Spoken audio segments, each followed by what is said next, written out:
It began with a bark that brought the entire playground to a halt, not the playful bark of a dog chasing after a toy, nor the cheerful yelp you'd expect during a school assembly. This bark sliced through the air like an alarm, sharp, urgent, and unwavering. Officer Terry barely had a moment to react before Valor, his canine partner, broke away from his side and sprinted forward. But Valor didn't go after a stranger or rush toward the fence. Instead, he headed straight for a little girl, more specifically, her backpack. Children shrieked. Teachers shouted. The sound of fabric and plastic tearing echoed across the blacktop as Valor's strong jaws clamped down on the bright pink unicorn backpack hanging from the shoulders of a second grader named Lily Parrish. Lily stood frozen, her eyes wide, not with fear of the dog, but with something deeper, pure terror. With one swift motion, the contents of her backpack spilled onto the ground. A juice box, a crumpled pack of crackers, a well-loved stuffed bunny, and then a small envelope stained with a reddish-brown mark. Lily's teacher, Ms. Halbrook, knelt down carefully to pick it up, her hands shaking. The envelope was half-ripped, its paper brittle and the edges worn, as if it had been hidden away for a long time. Inside was a wrinkled piece of notebook paper. Ms. Halbrook unfolded it, her eyes narrowing, lips parting in shock. Her face went pale and she sank to her knees right there on the pavement.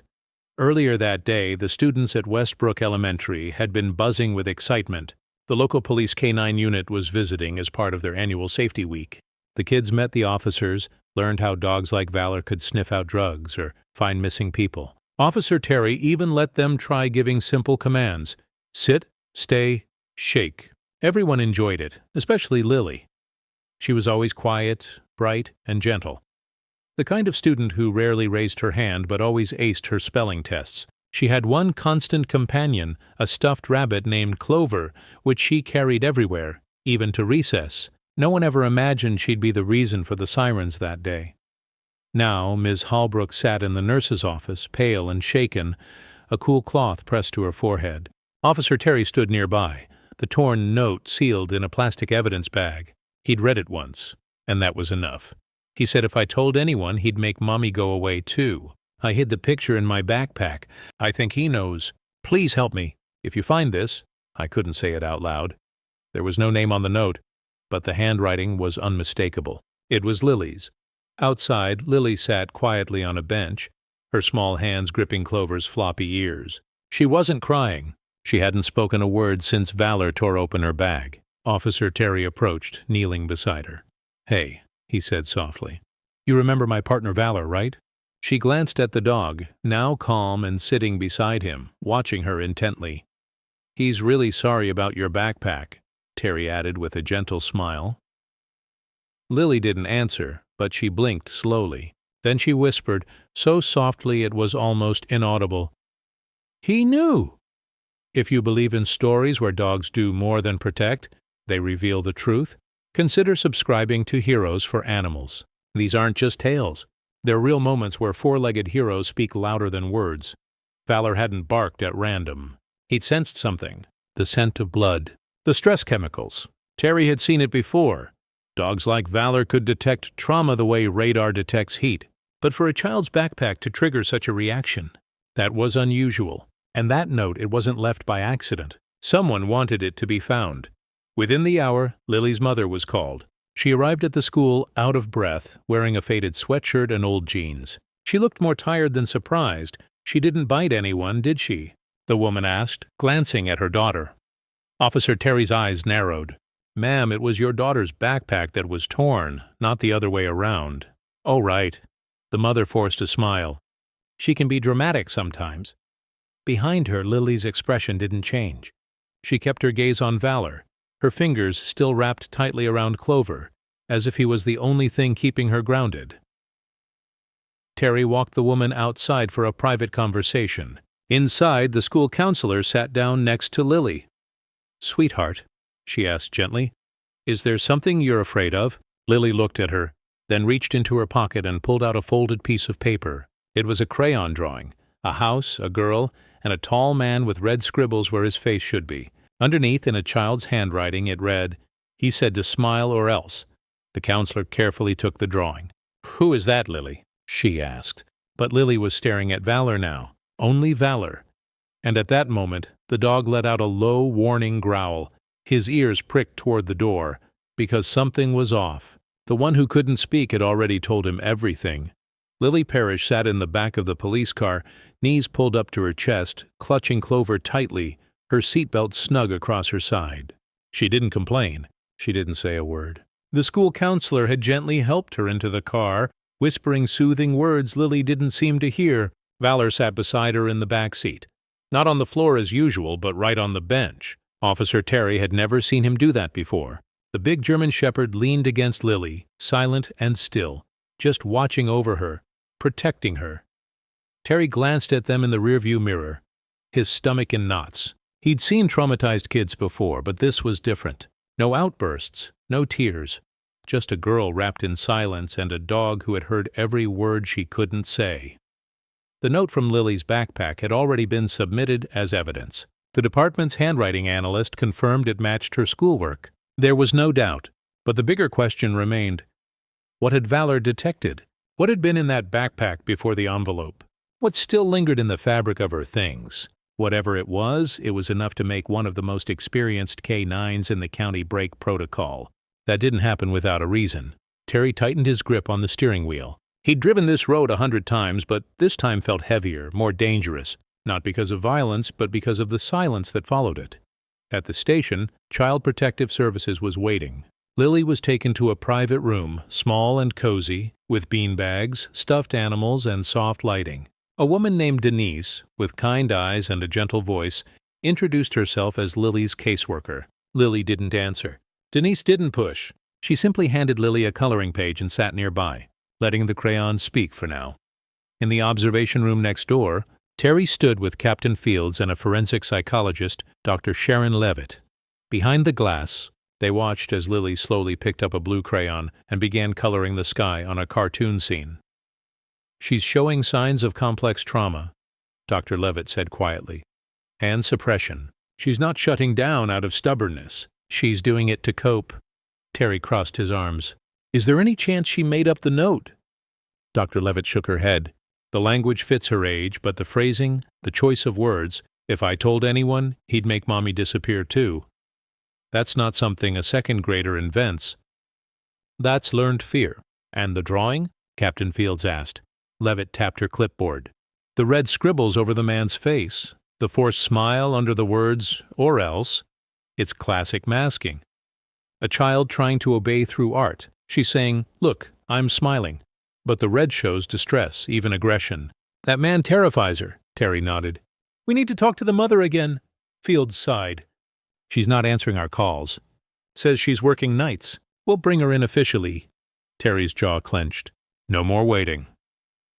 That evening, Terry and another officer knocked on the door of a weathered single-story house on the edge of town. The porch light flickered. A cracked flower pot lay on its side. Lily's mother, Rachel Parrish, opened the door slowly. Her eyes looked tired, but her voice was oddly upbeat. "Officers, is Lily all right?" "She's safe," Terry replied. But we have some questions." Rachel hesitated. "Of course, can we not do this on the porch?" Inside, the house smelled faintly of bleach and something metallic. The living room was tidy but cold. No toys, no family photos, just a couch, a TV, and blinds pulled tightly shut. Terry scanned the room, noticing small details. A flipped couch cushion, a dark patch on the carpet near the wall. "We found a note in Lily's backpack," Terry began. "It describes threats from a man, someone who told her to stay quiet." Rachel crossed her arms. "She's always been dramatic." "You don't seem surprised," Terry said. Rachel forced a smile. "Lily has an imagination. She gets it from her father. Where is her father now?" Rachel's smile faded. "Gone years ago." "Has anyone else been in the home recently? A boyfriend? Relative?" She hesitated. "No one." Behind her something creaked. A floorboard, maybe. Not loud, but enough to catch Terry's attention. "Is someone else here?" Rachel's face went cold. "No," she said too quickly. Terry stepped forward. "We'll need to check the house. You don't have a warrant?" "Then we'll get one," Terry replied. "But you should know. If there's someone in this house hurting that girl, the dog already knows." That's when the back door slammed. Terry and his partner rushed through the kitchen. In seconds, a man sprinted across the backyard, vanishing into the trees. Rachel screamed behind them, but Terry didn't pause. The man was tall, quick and careless enough to leave the back gate open, but he hadn't counted on the K9. Valor was already waiting. They'd brought him in the cruiser, just in case. The German shepherd shot out from the side gate with a single deep bark and tackled the man like a missile made of fur and muscle. By the time Terry caught up, the man was face down, arms pinned, Valor growling quietly beside his head. The man's face was pale, his lip bleeding from the fall. But what caught Terry's eye was the tattoo on his wrist. An old name. Rachel. His name was Kyle Briggs. Rachel's ex had done time for assault and weapons charges. No job, no address on file. But he'd been living in the house, hiding in the basement. Lily had never mentioned him. He'd told her not to. When Rachel was brought in for questioning, she broke down within the hour. He said if I told anyone, he'd hurt her. And I believed him. I was scared. You should have been more afraid of what your silence did to her, Terry replied. Back at the station, Lily sat with Denise, coloring again. This time, she drew Valor. She gave him a big smile, tongue out, tail wagging. Next to him was a small stick figure with a ponytail and a blue dress. Underneath, in large, uneven letters, she wrote, "Me plus Valor, safe." Dr. Levitt leaned over Terry's shoulder to see. "She's starting to trust," she said softly. "That's the first step to healing." Terry nodded. "She didn't need words," he said quietly. "She needed a dog who could speak for her." By the end of the week, Kyle Briggs was in jail. Rachel Parrish faced charges for child endangerment and obstruction. Lily was placed in temporary care while a long-term solution was found. And Valor? He was set to receive a commendation from the department. Not for a drug bust or tracking a suspect, but for listening to a little girl no one else heard. After the ceremony, in the parking lot, Lily ran up to Officer Terry, holding Clover in one hand and a bright red leash in the other. "Can Valor come to my birthday?" she asked. Terry laughed. "I think we can arrange that." As Valor trotted over, Lily leaned in and whispered something only he could hear. The dog licked her cheek, sat beside her, and looked up with eyes full of understanding. Whatever she said he already knew. Lily had only been in her new foster home for 6 days when the nightmares began. They crept in quietly, the way old fears do. No screams, no tossing, just silent tears, her small body curling tighter under the blankets. Clover clutched so hard it left marks on her arms. Rachel, her new foster mom, would find her like that most mornings. Pillow damp, smile gone. But Lily never spoke about the dreams. She just asked for more paper. So Rachel gave her sketch pads, crayons, markers, even watercolors. Anything that seemed to help. Lily drew as if she'd been waiting her whole life to do it. She didn't talk much to adults yet, but she started talking to Valor. Every Thursday, Officer Terry brought him by for short visits, part of her emotional support therapy through the department's Trauma K9 outreach program. It wasn't part of any official protocol, but nobody was about to tell Valor otherwise. He couldn't help himself. He'd sit quietly at Lily's feet while she colored, watching her hands move, resting his head near her drawings as if he understood every message she was trying to share. One afternoon, while Rachel was in the kitchen making grilled cheese, Lily sat at the dining table working on her latest picture. Valor lay on the rug beside her. She drew a large tree, its roots thick and winding, and beneath it she carefully sketched a box, a wooden one. Inside the box she drew something round, a necklace. She leaned in, starting to write something next to it, but then stopped. Instead, she placed the drawing gently across Valor's paws. "Can he show you?" she asked when Officer Terry walked in. Later, Terry knelt beside the dog. "Show me what?" Lily pointed to the drawing. "It's in the dirt by the big root." He studied the picture, trying to piece it together. "Is that a necklace?" Lily nodded, her voice barely above a whisper. "My real daddy gave it to me, but she buried it after he left." Terry glanced up at Rachel, who stood frozen at the counter, hands gripping the skillet. "I think it's still there," Lily said, "under the old tree at the house before the last one." That made Terry pause. "How many houses did you live in?" he asked gently. Lily shrugged. 3, maybe 4. Rachel spoke up, her voice uncertain. "There's no record of the house before the last one." "Not in her file," Lily added quietly. "I called it the greenhouse with the porch swing." "The swing was broken." Terry exchanged a look with Rachel. "It wasn't much, but it was a start." 3 days later, Terry and Valor stood in front of a boarded-up house with peeling paint and a patchy, dead lawn in a part of town most people avoided. There were no house numbers, no swing left, just rusty chains hanging from the porch beam. But as soon as they stepped out of the car, Valor's ears perked up. He sniffed the air, tail stiff, eyes alert. "Do you smell something, boy?" Terry asked. Valor pulled toward the left side of the yard, heading straight for an old oak tree that looked like it had stood there forever. Its roots jutted out from the ground like old bones. Just as in Lily's drawing, one thick root split the earth, leaving a small, sunken patch beneath it. Valor started to dig. Terry dropped to one knee and used a small trowel to help. The soil was dry and cracked, but just a few inches down, the trowel struck something hard. Wood. He brushed away the dirt until a small weathered box appeared. It wasn't locked. Inside was a tarnished silver chain, tangled with age, and a small plastic heart-shaped pendant. When Terry opened it, he found a faded photograph. A man holding a baby. Taped to the inside lid was a folded piece of paper, a birth certificate. Lily Mae Parrish. Father, Michael J. Parrish. Mother, Rachel Briggs. Wait. Briggs? That was Kyle's last name. The man who'd been hiding in the basement.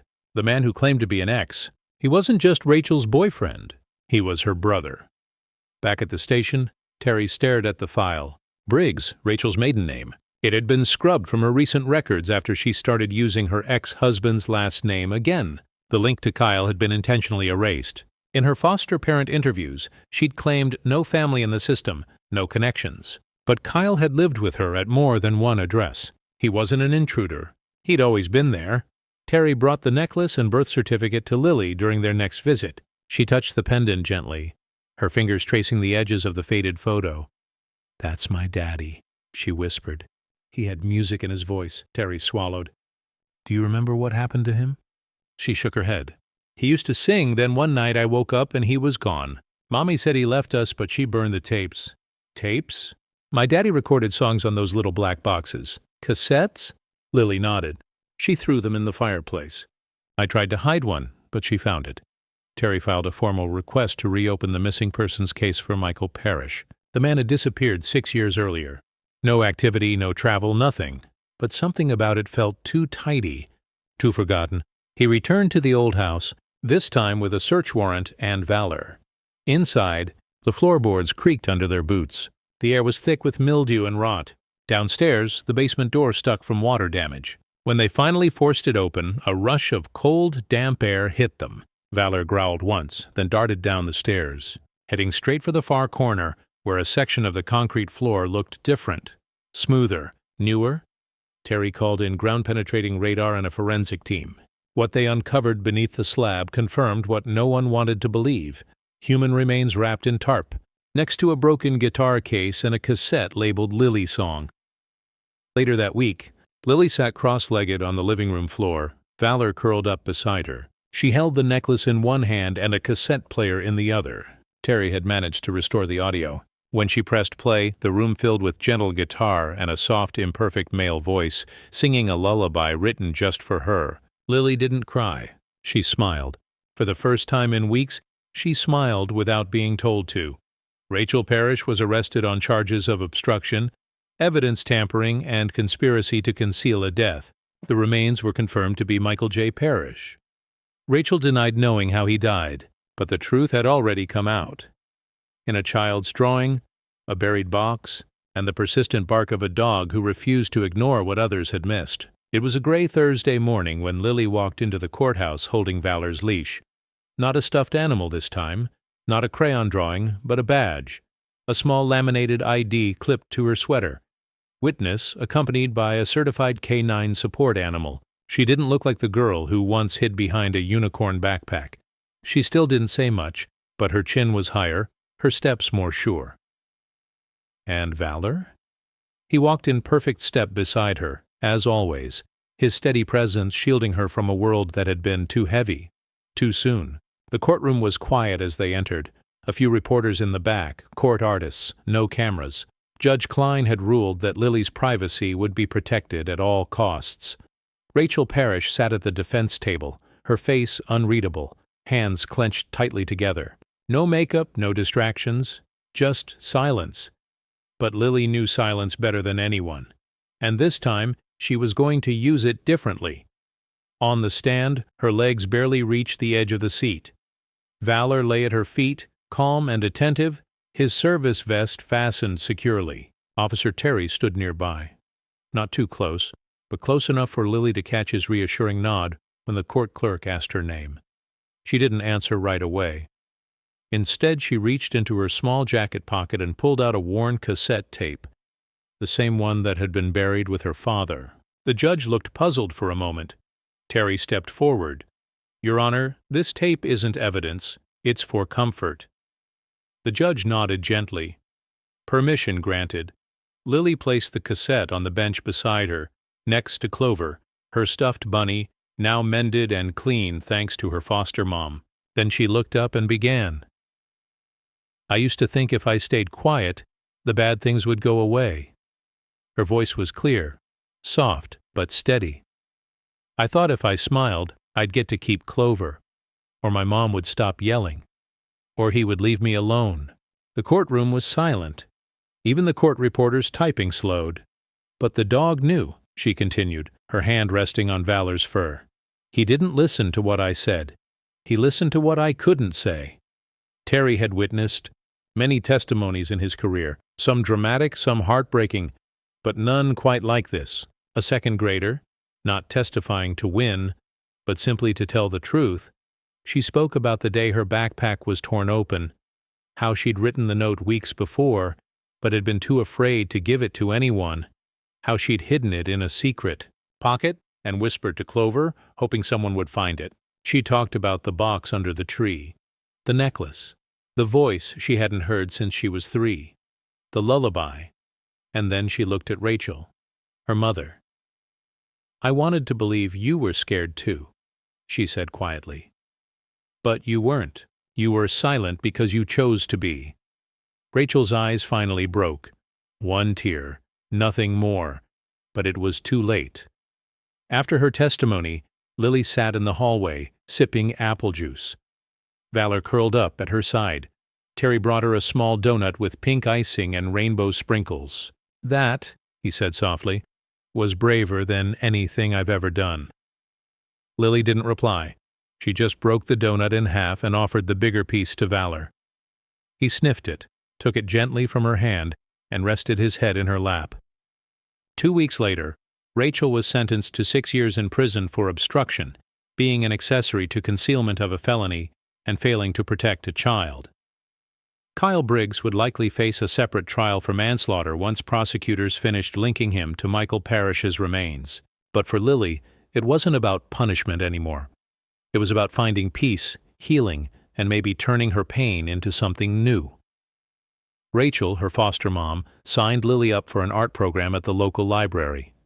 It wasn't fancy, just crayons, tempera paint, and a volunteer named Miss Gina, who played jazz while the kids worked. Lily didn't talk much there either, but she drew bright landscapes, safe houses, and dogs with capes.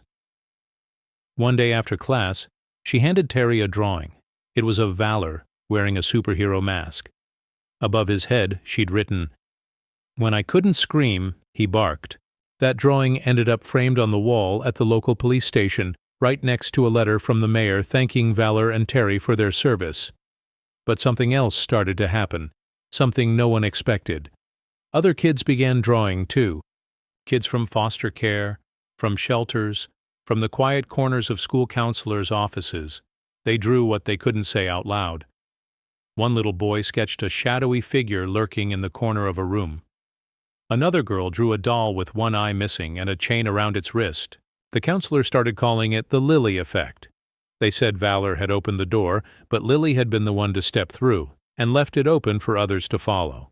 Months later, Terry and Valor were invited to an art therapy group at a residential care center.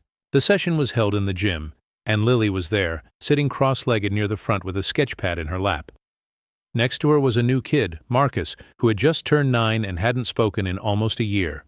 Terry walked over with Valor at his side. Lily looked up and smiled. "He's been drawing people with their eyes crossed out," she said softly, "but he said he wants to draw Valor next." Terry crouched down to their level. "Valor's ready," he said. "He listens, even when people whisper with crayons." Marcus looked up, his eyes moving between the officer and the dog, Then, for the first time in months, he nodded. That night, Rachel sent Terry a photo by email. It was Marcus's drawing. Valor standing guard in front of a brick doorway, a small child behind him, and words written in bold red crayon. He doesn't let bad things in. Terry closed his laptop and glanced at Valor, who was sleeping by the fireplace. "You're helping more people than you know," he whispered. Valor didn't stir, but his tail thumped twice against the floor as if to say, "I know." Officer Terry was standing by the coffee machine at the station when the call came in. His phone buzzed, not his personal line, but the secure department alert reserved for urgent child welfare cases, the kind that couldn't wait. He answered right away. "Westbrook Charter School," the voice said. "There's been an incident involving a student, and we'd like Valor on scene." Terry's jaw tightened. "What happened?" "Student collapsed during a lockdown drill. Another child said they saw her writing something on her shoe before she fainted. She's safe now, but won't speak. She's terrified. Parents can't be reached. The nurse found something in her sock." "What was it?" "A note. Just 2 words. Help us." Terry didn't waste a second. Within minutes, he and Valor were on their way. Westbrook Charter sat on the edge of town, surrounded by quiet neighborhoods and wide streets. It was one of those newer schools, big windows, clean lines, but narrow hallways and confusing storage rooms. On the surface it looked like any safe suburban school, which made what they found inside even more unsettling. Principal Darla Jenkins met them at the door, looking flustered, her eyes flicking nervously down the hallway. "She's in the nurse's office," she said. "Her name is Emily Cho, 2nd grade. Bright, sweet kid." "This isn't like her," the principal said quietly. Terry knelt beside Valor, who was already alert, nose working the air. "Let's see what she wants to tell us," he murmured. Emily sat curled up on the nurse's cot, her back pressed to the wall, knees pulled tight to her chest. She didn't look up when Terry entered, but her eyes followed Valor the moment he stepped in. The nurse handed Terry a small note, written in faint pencil on a torn scrap of notebook paper. "Help us." Terry crouched down beside the girl. "Hi, Emily. This is Valor. He's really good at keeping secrets. You don't have to talk to me if you don't want to, but if there's something you want him to know, you can tell him." Valor slowly approached the bed, lying down with his head near her feet. Emily's lips parted, but no sound came out. Her hand reached down and brushed the dog's fur. Then she whispered something, so soft Terry almost missed it. He leaned in. "What was that, sweetheart?" she whispered again, just a little louder. "They're not in the classrooms." A chill ran through Terry. "Who's not in the classrooms?" Emily's eyes flicked toward the hallway. "Some of the kids." With the principal's permission, Terry began a quiet walkthrough of the school. Valor sniffed every corridor, every open classroom, his ears twitching, body tense. Nothing seemed out of place until they reached the east wing. Valor stopped cold in front of a janitor's closet. But this wasn't a typical supply room. The door was wider than usual. No window, no label. Terry tried the handle. Locked. He knocked once. Silence. Then he looked down at the floor.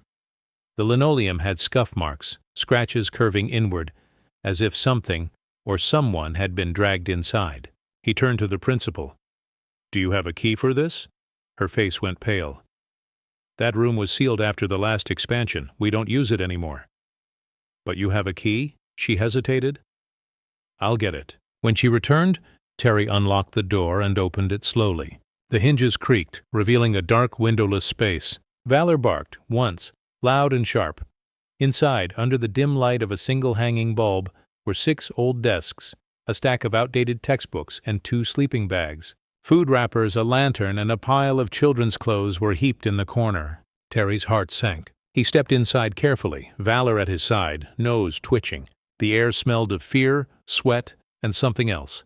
Damp laundry and mold. Behind a folding partition near the back wall, they found a small spiral notebook. Inside were drawings, rough but unmistakable. One showed a girl with duct tape over her mouth. Another showed 2 children hiding under a table. The last page read, "When the teacher locks the door, wait until she's gone. Then stay quiet." Terry didn't leave until every inch of the room had been photographed and processed. Valor stayed close the whole time, lying down near the far wall and refusing to move. Later, forensic techs would confirm what Terry already suspected: that wall wasn't original. Behind it was a crawl space with signs of recent use: blankets, juice boxes, a phone charger. Whoever had been using this room had been there recently, and more than once. The next day, Child Services cross-checked attendance records and security footage. 2 students, siblings, had missed weeks of school, but no truancy reports were ever filed. Their names had been quietly removed from the class lists by someone with administrative access. Principal Darla Jenkins was immediately placed on leave. Investigators uncovered evidence of altered records, unreported deliveries, and security logs with suspicious gaps. It looked like someone had been hiding children during the day, possibly trafficking them, possibly keeping them under threat, and moving them at night. There was no sign of the missing kids now, but someone had managed to escape. Emily, and she'd left a message that reached the only one who truly listened. Later that week, Emily met Lily for the first time. It was at a library event where Valor was being honored again, this time by a statewide child advocacy group. The 2 girls didn't say much, but they sat side by side and drew together. Lily sketched Valor standing in front of a darkened doorway. Emily drew a girl reaching through a hole in a wall. Terry watched them from across the room, a lump forming in his throat. They weren't just survivors. They were the ones still listening to every quiet plea scribbled in a notebook margin or tucked into a shoe. And Valor, he had never stopped listening. It had been nearly 4 months since Valor tore open Lily's backpack on the playground at Westbrook Elementary. 4 months since a note fell out, since a teacher collapsed, and since a truth no one wanted to see was dragged into the light by a dog who never missed a signal. Lily now lived with Rachel Bennett, her foster mom, in a small yellow house with a white fence and a porch swing that didn't creak. She slept through most nights. She laughed sometimes. She still didn't talk much to adults, but she'd started asking questions, and when she did, they mattered. On Sunday mornings, she helped Rachel make heart-shaped waffles. On Thursdays, she drew with Emily at the community center, and every other Tuesday, Officer Terry and Valor came by for dinner. Not because they had to, but because they wanted to. One evening, Lily handed Terry a notebook. "I don't want to draw about the bad stuff anymore," she said, "but I think this one matters." Terry opened the cover.